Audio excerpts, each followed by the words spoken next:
every time I look at a trade board, including our next guest, every time I fire texts out and ask, like, oh, is it because there be a sneaky thing? Every time I read my tweets when I make a case and people in the replies are like, just call someone and make an overwhelming offer. It's like, there really doesn't seem to be all that much. And that to me is where you go. When would another team want to step in and actually sell stuff? When would other teams want to just maybe take a hair off the price tag in order to be able to move off of some old salary or to be able to pivot their organization in a new direction or add a bunch of draft capital? It's like the example used to be like, what would Bill Belichick do? I kind of think the new modern example is what would the Oklahoma City Thunder do? Because this is a team that has been now competitive for a few years, is now first in the Western Conference in the NBA, and just loaded with not only star talent, but high pedigree players. They're able to go into off seasons with cap space, the ability to grab high-end bench pieces, and all the while still with a cache of assets that they can move at any given moment if they really feel like there is something out there that is going to make them materially better. And you look around the league right now, I'm like, how many teams do that in hockey? Anyways, Frank Seravalli, insider and president of content for the Daily Faceoff, joins me now. What's up, brother? How we doing? I'm good. How you doing, JD? I'm doing okay. I mean, probably a little similar to you, where you're starting to feel like, okay, how many times can I say the same things? Yeah. I've been there since January, unfortunately. Here's the thing. I've been listening to your monologue to open, and it's not with you. I disagree with the market analysis as a whole. Okay. Hit me. People have said, oh, this is a seller's market. I've seen it repeatedly over the last 24 hours. Seller's market, seller's market. No. This is a buyer's market. There are more pieces available than there are interested teams. Way more. They're just not high end. No, that's the story of this deadline. The fact that we're talking about Scott Laughton and Brayden Schenn as top 5 pieces is an indication that this market isn't very good. Yeah. And the reason we're not seeing more activity is because everyone's waiting until Friday to start putting actual deals on the table, thinking that, hey, I might be able to get this player 1 round lower than I would otherwise pay. Yeah.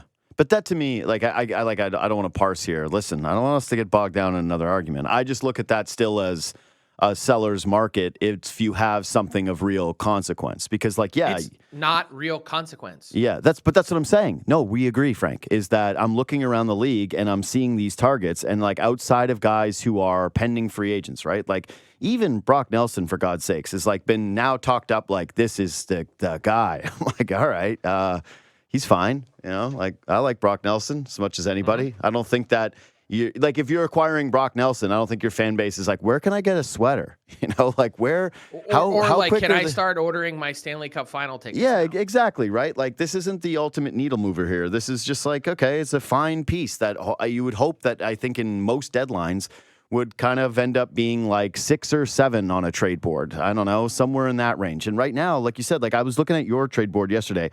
I think you guys have Brayden Schenn as number 3, if I have that correctly. Yeah, like, 2 or 3, something. Yeah, Scott it's like Nelson is 1, Laughton is 2, Tanev is 3, and you guys had Jake Evans as 4. That's a guy who just signed a $2.5 million extension, right? And he's off the board. So, yeah, the quality pieces are just like, it doesn't really seem as though they're there. That's the case that I'm making in terms of the market, is like, if you had somebody that was a bit of a needle mover but didn't fit your timeline as an organization, you're one of these bubbly teams, that's where I would be kind of shopping around. That's why, like, I really understand the St. Louis position that they've taken, right?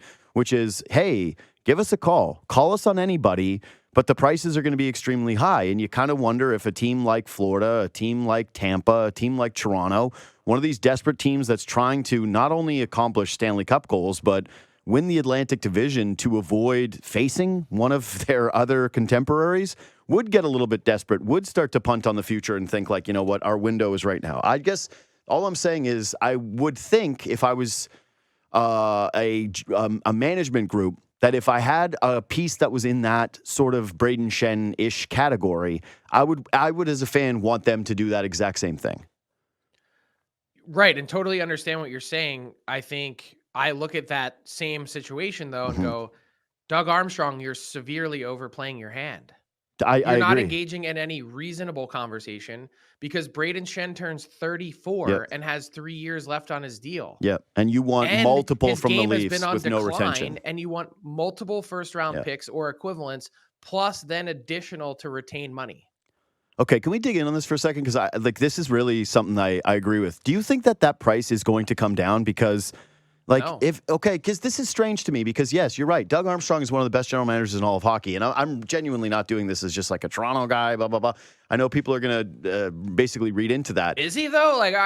We can get into that debate later. Okay. But is he really? Well, here's my thing, Look though. at the erosion of talent on that roster, all the pieces that he said goodbye to. Yeah, look at the how different that team would be if they had them right now. Yeah, look at the 20-goal scorer they brought in, who would be slotted as number 3 on the Oilers and 2 back of Connor McDavid, I think, in scoring, and the two-way defenseman that they grabbed too in RFA. I don't know. I'm a Doug Armstrong believer. I do like him. But anyways, the point here is simply there is no way that Brayden Schenn contract is going to look good.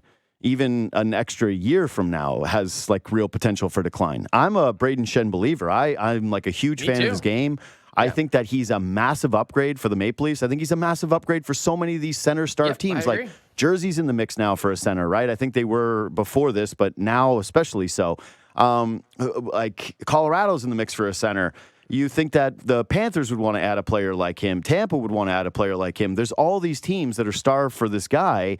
And you're right to overplay your hand to this degree where if you come out of this deadline and you haven't moved them, what are the odds that you're going to get some of even the offers that you're fielding right now in the offseason when teams don't have the certainty of where they are in the standings and you've got a wide open market and a super increased salary cap picture? I mean, I'm with you 100% on everything you just said. Yeah. All right. Really good player, nice piece to add, but significant peril in terms of the contract. Mm-hmm. And one of two things needs to happen. Either the Blues need to soften that ask, which I don't see happening, mostly because Doug Armstrong has said clearly, in order for me to ask my captain to waive his complete no trade clause, I need to get something really significant. Yeah, that feels so precious to me. Where it's like we don't even want to go up to. It's like, okay, I'm pretty sure. No, it's not that. Business. It's also that the player doesn't want to move. Yeah, I get it. I get it. I'm just saying that I'm sure they must have already had this conversation. Like, hey, man, I don't believe they have. You don't think that they even had a little chat? Like, hey, is there anywhere that you would go? No. Then again, in fact, I can tell you for a fact they have not. Okay, well then I can tell you for a fact that I think that's too precious. I really do. Ultimately, this is a business, and that should 100% be on the table. And listen, this isn't a shot at anybody, but if you deem someone your captain, right, like that means that you think they have incredible leadership qualities and that there is a depth to the person that allows them to be a high-level communicator. And so to me, I don't really understand the idea that like you wouldn't want to approach someone and discuss it. I get it if they're like super immature and they view that as a slight. That's not how Doug Armstrong runs his team. Yeah. What do you mean? With an iron fist. Oh, okay. So you think that this is more so to do with like you're not communicating this. His famous quote is, "If you want loyalty, get a dog." Yeah. Like just so we're all on the same page. Yeah, that is a damn good quote, though. You got to admit that. You might not agree. I love it. Yeah. I mean, my line is, "If you're scared, get a dog." Yeah. But you just like saw his thing. And so there was that quote this summer when he said, there was this premise out there that he would not have offer sheeted the Edmonton Oilers had his friend Ken Holland been the GM at the time. And he said, no, I would offer sheet my mom. Yeah, I do remember that. That was nice. Okay, so you mentioned that, hey, it's a bunch. That's not the question, though. The question would be, if your mom got offer sheeted, would you match? That's the real 100%. question. No matter what it is. I'm a huge mama's boy. Don't care. We're figuring out a way to make it happen. Okay, so you mentioned it. It's like a lot of this clog is happening because there's a lot of similar players, not a ton of needle movers, extremely high prices for the very few guys that are even being, called on. But is there one domino for you right now where you're looking at this and you're saying, hey, if this happens or we get some clarity on this, then we're going to start to see things move beyond just like the urgency of Friday? One of the centers, I would think. Yeah. The first center to go is going to lead someone to say, well, I better not get nothing here. Whether it's Nelson or Schenn or whoever it might be as your rental, non-rental option. I think everyone right now is pretty comfortable because they've got the full view of the board, right? Mm-hmm. So the first one to go, I think, leads to a little bit of angst. Not panic, but angst. Yeah. So then you don't think it's Rantanen? No, I don't. Do you think we're still waiting for clarity on that, or do you feel pretty certain that he's not going to be available? Well, I think the Carolina Hurricanes have their clarity, meaning he's not giving them an answer. Yeah. He has, I think, been appreciative of the offer that's been put on the table, but more or less the thought process has been, this is great. I've enjoyed it here, but I'm just not ready to commit to anything right now. Yeah, of course. Which actually makes so much sense. Yeah. Like, why? Like, if the money's mostly going to be the same, give or take a few $1,000,000 here or there, why not get a full and complete view of the board in the summer? Well, you can always, June 30th, you can always stop and say, hey, I want to stay. Yeah. Well, also, and I feel like this isn't being discussed enough, this idea of like, well, you can give them the extra year, right? It's like, yeah, for sure. But how many guys right now are even viewing long-term contracts the same way, especially of the like superstar ilk like that he is clearly in, with the playoff resume that he's clearly in, with this rising cap and the uncertainty of just like, wait, how high is this thing going to go? Like, you see what the Austin Matthews model is. A little different than you do? Most. Okay. Yeah, because in the price range that he's talking about, the one extra year means $12 to $14 million extra. For sure, but it meant the same thing to Austin Matthews, right? Like, it could have been the exact same thing. And I'm curious if there are other guys that are going to try to game the cap essentially and say, yeah, okay, cool. You can get some value over the next couple of seasons, but he's not one of those guys. The Finns, that's not in the Finns, the whole nation. They're like, pretty much. Yeah, I'm overgeneralizing here, but that's not what they're into. Finns. Okay, one of my goals today, I was going to bring it up with you off the top, was, hey, I want to learn something new today. I want for us to say something that hasn't been said before, and we've already done it. I learned that the Finns, they're a little bit more conservative when it comes to long-term finances. Okay, so one of the things are, at least for me, like you mentioned, the center's moving. So wait, the market, just to close off the Rantanen thing, the market doesn't have clarity. The Canes still need to decide, are we keeping him and rolling the dice, or are we trying to recoup as much as we can? The Canes right now, today, are the Colorado Avalanche from 6 weeks ago. Yeah. Yeah, see, that would indicate to me that would be a pretty major domino, because if I'm a team and I move for one of those centers and then I find out that Rantanen is available on Friday and I'm going, wait, I just moved in 2 pieces to get Scott Laughton when I could have used those pieces in a package for Rantanen, I think that you end up feeling like a fool. I don't see it that way, because most of the teams, as I'm looking at it, not that 29 teams couldn't use a Mikko Rantanen. Sure. It's a lot of those teams, if you're after a center, obviously Rantanen isn't it. Yep. And the teams that are or would be after a Rantanen are also then looking at Brock Besser or some other secondary scoring pieces. So I don't know that they're necessarily in the same market. So I don't, just to the idea of the domino, I'm not necessarily sure that applies. Well, how many teams do you think that there are that are contenders right now or buyers right now that are looking at this more holistically as a best player available for the right price, rather than just like hyper fixating on just the center? Because I agree with you about the center take, like, obviously, and you're far more informed than I am. But I just mean from the standpoint of, it really does feel like there are so many teams that are like, yeah, we want another center, we want another center, we want another center. And that's why I was like, I'm not perplexed by the Montreal Canadiens' decision to keep Jake Evans. Like, it's a fine deal. But part of me goes, don't you feel a below market deal? Yeah, that's what I mean. So I was like, okay, I guess if you can get him for that, and he feels like a culture piece, and you guys are riding this momentum right now in the moment, and it doesn't hurt their flexibility moving forward. Yeah, exactly, right. So like, I'm fine with it. And if I'm a Montreal Canadiens fan, I'm definitely not upset. But if I was a fan still, I would want to know, like, when these pieces start to come off the board, and there's just not enough centers for all of the teams that want one, I think that you'd be a little curious, right? Like, you're going to feel... curious, yes, but only to a certain extent, because what every person or every team must weigh in the Rantanen debate or discussion is, you are acquiring him under the sole premise that he's a pure rental. Yes.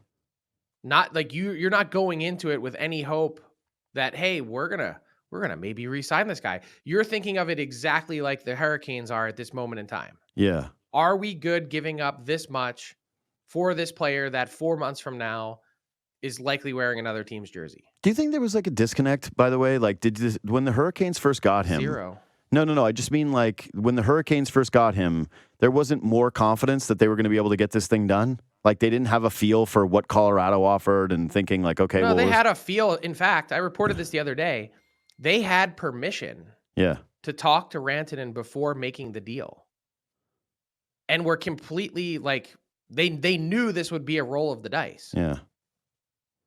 And they thought 2 weeks was going to change things. But we're confident that they could actually present something and be a team that is a perfect fit for him, that they could pull it off, that they'd be one of the rare teams to do it. And if not, to have the optionality that they have right now. Yeah. So, yeah, kind of back to the final question I have about him, which is like, you don't view there to be like a few teams that are, hey, of course we would love a center. Like we would love a center. But ultimately, we'd rather go out and use multiple pieces on Rantanen if the prices for centers remain what they are, like the Brayden Schenn situation, right? Where you go, okay, so you're going to use multiple pieces to get Brayden Schenn? Yeah, we don't think so. We'd rather just use multiple pieces to get Rantanen, even if the fit isn't as good. Well, you're talking about a difference in quality of the multiple pieces, right? Like the quality of multiple pieces to get Mikko Rantanen is different than the quality to get Brayden Schenn. Doesn't feel that way for Toronto right now. Feels like the asking price for anything Toronto is 2 of their only 4 assets. I believe, regardless, the answer to your question is, and you're specifically, I'm guessing, asking about Toronto, is that they are fixated on solving their center position first. Mm-hmm. Do you think got to get their center first? So they want to get their center, and it's obvious because it's like this the thing we've talked about all season. In fact, it kind of sucks because throughout the year I've been doing this thing of like, well, this is actually a really good position to be in deadline wise because you have such a clear and obvious need. You have such a clear, obvious need that you don't really need to focus on the rest of stuff. You can just kind of pick whoever you think your guy is, hyperfixate on that, and that this is a year to me with what their goaltending is, the age of their blue line, the age of their core, the pending free agency of Mitch Marner, where they are in the standings versus where they've been in years past, the added pressure of trying to avoid a first-round matchup with Tampa and Florida, that you would get aggressive at this deadline. Like this would be one that is materially different for you than years past, even though the years past have been sold to people in Toronto as like all in or last dance or Kyle Dubas last ride or however you've wanted to frame it. The urgency I don't think was as high on the ones is the past as this one is now. Like you can, debate and discuss how good this team is versus past iterations, whatever. Mm-hmm. Just like the actual real life urgency feels way more compelling right now. And especially I would say because the goaltending situation feels so rock solid. And yet you get here and just kind of left with pretty unattractive options at the center position with a bunch of other teams that are competing for you. You mentioned like, hey, that's the thing that they want to lock down. Do you think that they could end up being a team that is going to jump the market? Or do you still view them now, like because they not only have limited assets, but also limited cap space where they have to figure out retention, that they're going to unfortunately just have to kind of be sitting back and playing this thing out with like after other people make a move? I mean, if they were going to jump the market, it would have been jumped already, right? I suppose, but the market hasn't really. Is that a dumb thing to say? We're 48 hours out. Yeah, for sure we are. But I would say that, we're still waiting for that first center domino that you're talking about. So ultimately, like that market has not been jumped. I think it made sense to wait to get again, I used this term 3 times already, get a full view of the board. Yeah. What does that mean? I think the Toronto Maple Leafs have been very interested in Yanni Gourde. Mm-hmm. He plays last night for the first time since January 2nd. Mm-hmm. So wouldn't you want to see what he looks like? And he says after the game, I feel as good as I felt in years. That's like what I would say too, though. Yeah, I mean, perfect. Yeah. And congratulations, Sarah, on making it back in such a timely fashion. That was well done by you. Yeah. Best interest of team and player, by the way. Yeah. Nonetheless, like if you're thinking, okay, we don't love the price on Laughton, Nelson's probably a little bit more high end than we need, given what we want to spend. What about Gourde? And can we seize on the idea that, hey, he's been hurt, so we got to pay less? Like I did the full breakdown on Gourde and the market conditions. Even with a down year, they're still well within their rights to ask for a late first round pick. No, I would never do that. Like if I'm Toronto, that's still like the implication for me with Gourde is it's twofold. One is I want Gourde, and two is I want to bring in Tanev if I'm going to be paying like a heavy price. And that's going to be a point of curiosity for me. Is And like, that's not out of the realm of possibility. yeah, okay, but that's kind of where I wanted to go with it. Is like, so Seattle is one of the teams that has been like, we'll retain, right? That works for Toronto because, and maybe they get them to retain in some other kind of a deal, blah blah blah. But ultimately, if you're looking at this, that was one of the major complications even with discussing St. Louis. It wasn't even just the price; it's that they're like a team that's reluctant to retain salary. Toronto needs to be able to do that. I guess the complicating factor here that I do want to dig into, like before we even do like their interest in Tanev and how much traction that actually has, is how disadvantageous is it for them right now, considering that like teams like Florida and Tampa are not going to need to ask teams to eat money. Like, what is the price of the eating money, the retention this time around? Because I would imagine that with prices already high, why does Tampa not need to have a team retain? Well, if you're getting Yanni Gourde, they can't factor that into their cap. I thought that was something that they could do for a player like him. I still think Tampa is taking a bigger swing than Yanni Gourde. Okay. I view Tampa as, between now and Friday, arguably the most aggressive team in the league. So where do you think they have their eyes set? I think it's on something bigger. Yeah, like what? Like an Alex Tuck. Okay. Or pick a guy that's a real impact guy that might have some term. So Even like a little bit of a term. real true needle mover. Yes. Uh-huh. Like an Alex Tuck. That's actually a pretty nice fit for them. It's almost perfect. Yeah, it really and is. cap wise, it works. Like there's a lot to it. And here's the thing about the Tampa Bay Lightning. They hone in on something, and he's like a dog on a bone, Julien Brisebois. And he's willing to pay the price, even if it's a miscalculation. First, second, third, fourth, and fifth round pick for Tanner Jeannot. Yeah. And he doesn't even play there anymore. Yeah, I was going to say, but yeah, how'd that work out? But how did it work out for the couple guys that they brought in, Barclay Goodrow, going on to win the cup? Yeah. I remember being in studio that day. What? First round pick for Barclay? What? Mm-hmm. They did pretty good. Yeah, they did. They've well. done pretty good with Nick Paul and done pretty good with Brandon Hagel. And I mean, if your track record is like 4 for 5, I'd say that's pretty about good. as good as it gets on the trade front. Yeah. The Paul one in particular was a bit of a robbery, especially since no one thought that they were going to be able to get him into their like long-term cap picture. They end up figuring that one out. Nobody knew how good Brandon Hagel was. Like, I don't care. I remember people seeing the asking price that the Leafs were tendered when they were trying to be involved in that trade, and everyone completely scoffed and was like, that is outrageous that was even asked. And now, I was talking to my buddy Sam McKee yesterday about it. I'm like, that's actually like an all-time sort of Leaf what if window where what would have looked like with this team if they actually make that move, because there's a real conversation as to whether they'd be better right now. Okay, but this is curious now too to me, is like the amount of added pressure on Tree Living and whether this organization is feeling it at all. The idea that like Florida has added Seth Jones and that you're talking about Tampa as potentially the most aggressive team in the market. I think if they're not feeling it, they should. Yeah. Because if you're going to let another year pass by and shrug your shoulders and say, well, I mean, these guys, they went all in and we didn't. So that's sometimes what happens. Like, that can't be the play. Mm-hmm. Like, Florida's not sitting there going, hey, you know what? We went to the Cup final 2 years ago. We won it last year. Let's just sit back on our beach chair here and watch everyone else slug it out in the conference final and final. Mm-hmm. That's not the way they're thinking. Mm-hmm. So, I mean, Tampa, they're going, hey, their core, it might even be more urgent than the Leafs. And they've had more demonstrable success. They're saying, hey, like, our guys are, how many more years are we expecting this from Victor Hedman? And go through the rest of the team. How many more years is Nikita Kucherov going to be a dominant force?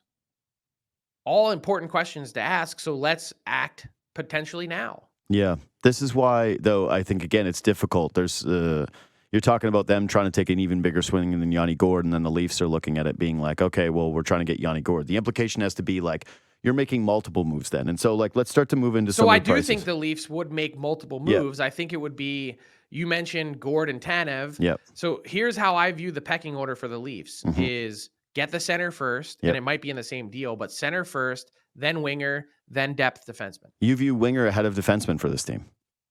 That's how I think they view it. Okay. Yeah, that's what I'm saying is like, that's the most important part is I don't, like you and I were on the, I don't really care what I think. Yeah, I care exactly. about more what I know. Correct. What I know. That's what I'm saying. You've gotten the read that the Leafs have prioritized adding another winger over adding a defenseman because, yeah, they just lost Chris Tanev to an injury. And I don't know how much of the Leafs you've been catching over the last few games, but like they have looked like a disaster in their own end.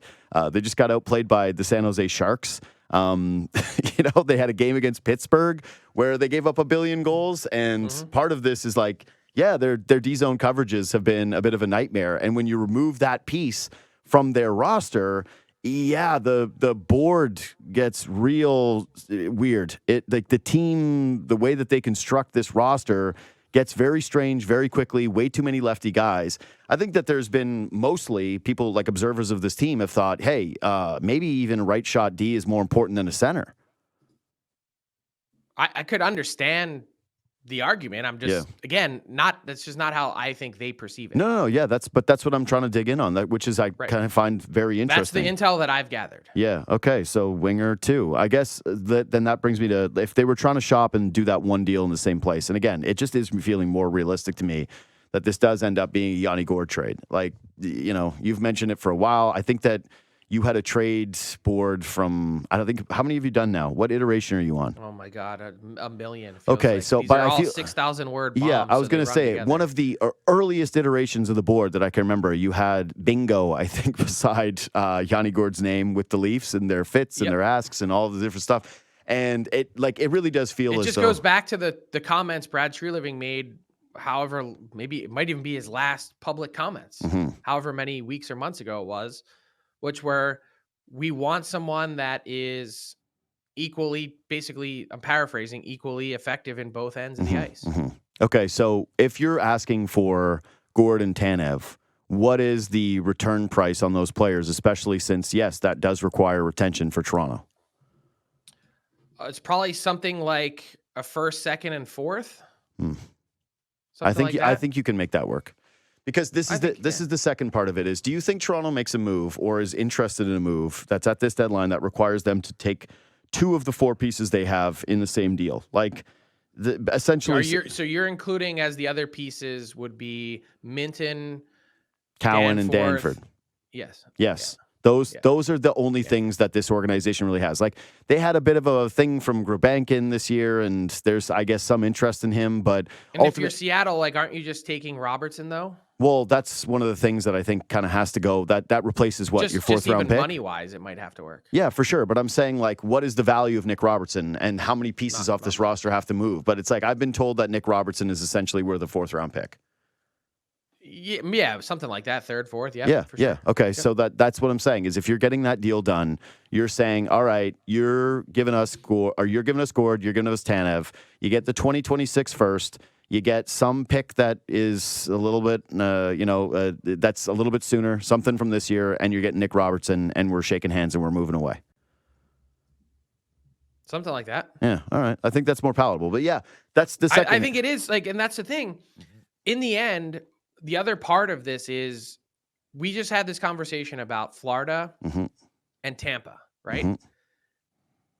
It's not always the team that makes the biggest splash that wins. Yeah, of course not.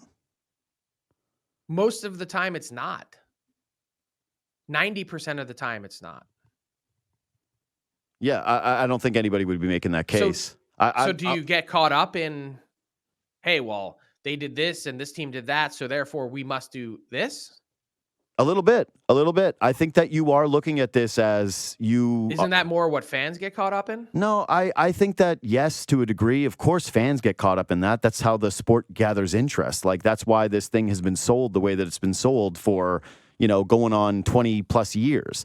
So, like, you shouldn't make any apologies for that. But I do think that if you're a front office, you also have to be like, part of what you're doing as a fan is you are trying to play GM now. I do think fans are smarter now than they ever have been. They have more access to games, information, go on down the line. It's just generally the discourse, I think, at the common level is better than what it used to be. And so when we're having these talks like, hey, this is what's going on with the team and this is the way that they should be feeling, yeah, you bet your ass when you're lockstep with two other teams in the standings and you're trying to compete with them, that you view what your competitors are doing and you try to match what they're doing. You don't do it to like insane degrees. And that's why I'm trying to nail down this thing about like, would they feel so the maybe pressure? by quantity, they're better than quality. Sure, but like that's if you shore up the different holes that you have. Sure. That's what you're definitely trying to do. The talent you have, you win. Yes, I think that the thought though was that if you're moving multiple pieces, that you're actually getting those separate needs filled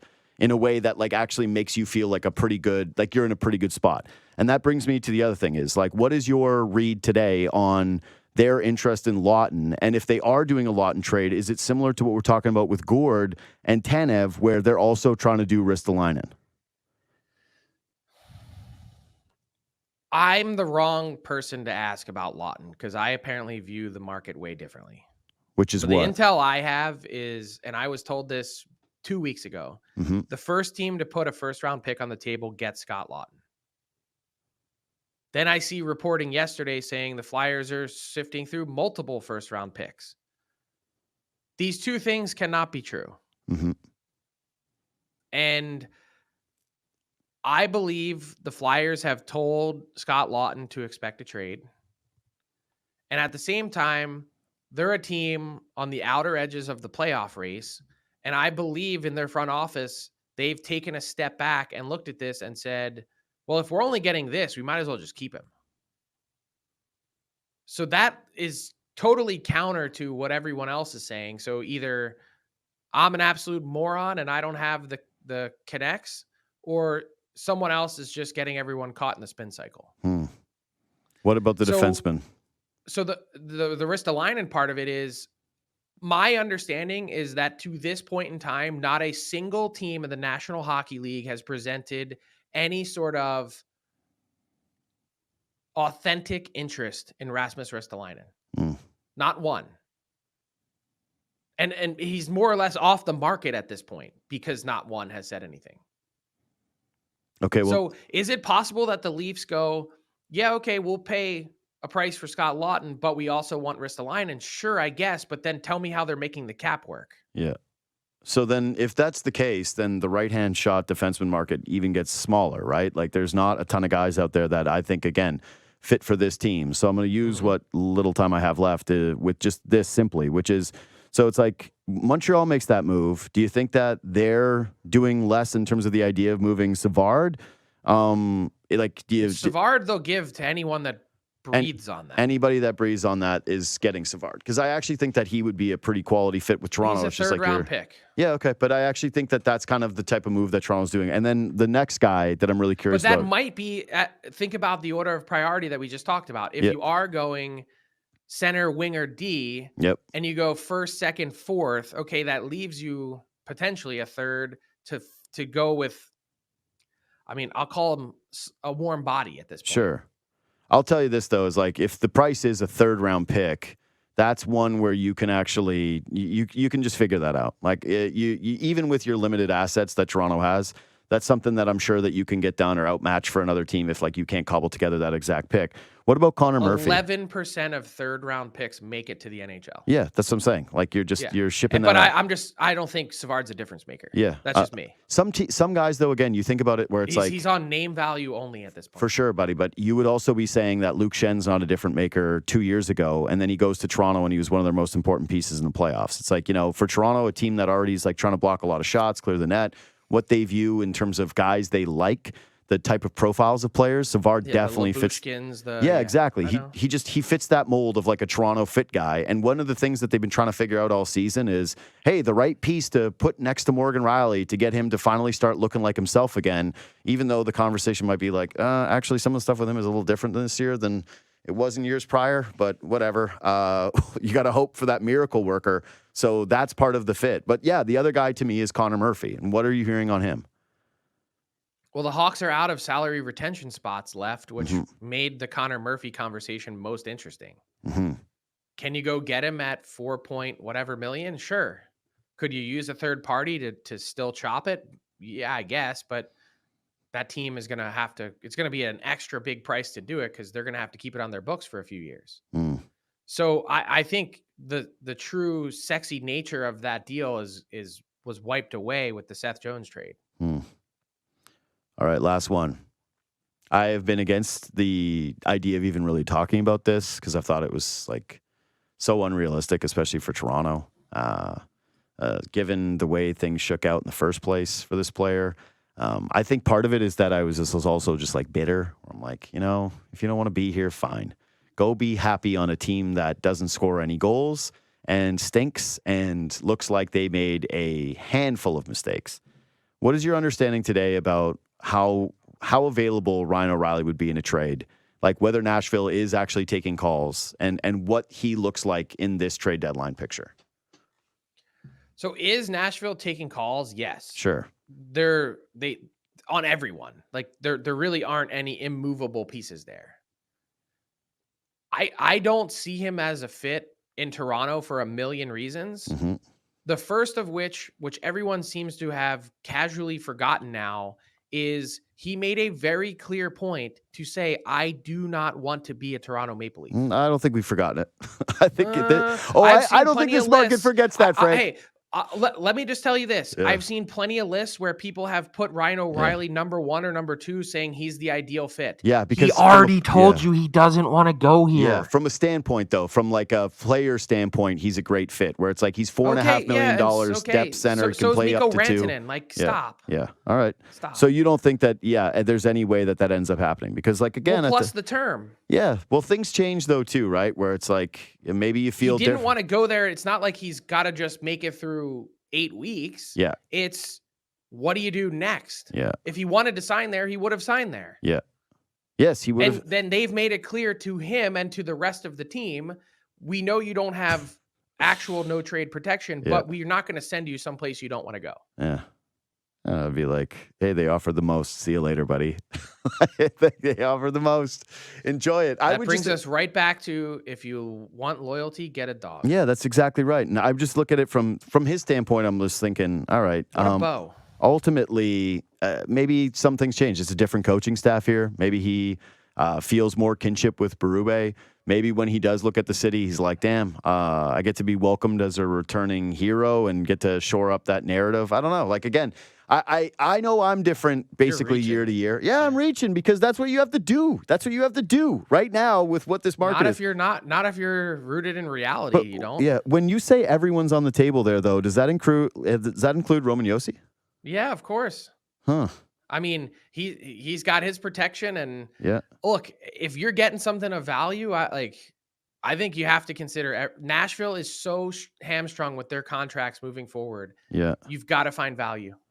Yeah, because for him, like, God, you talk about like a real needle mover at the deadline, like something that would be splashy. That really changes perception for an entire team, and I think the league if he ends up getting moved. I also just think his game has plummeted. Sure.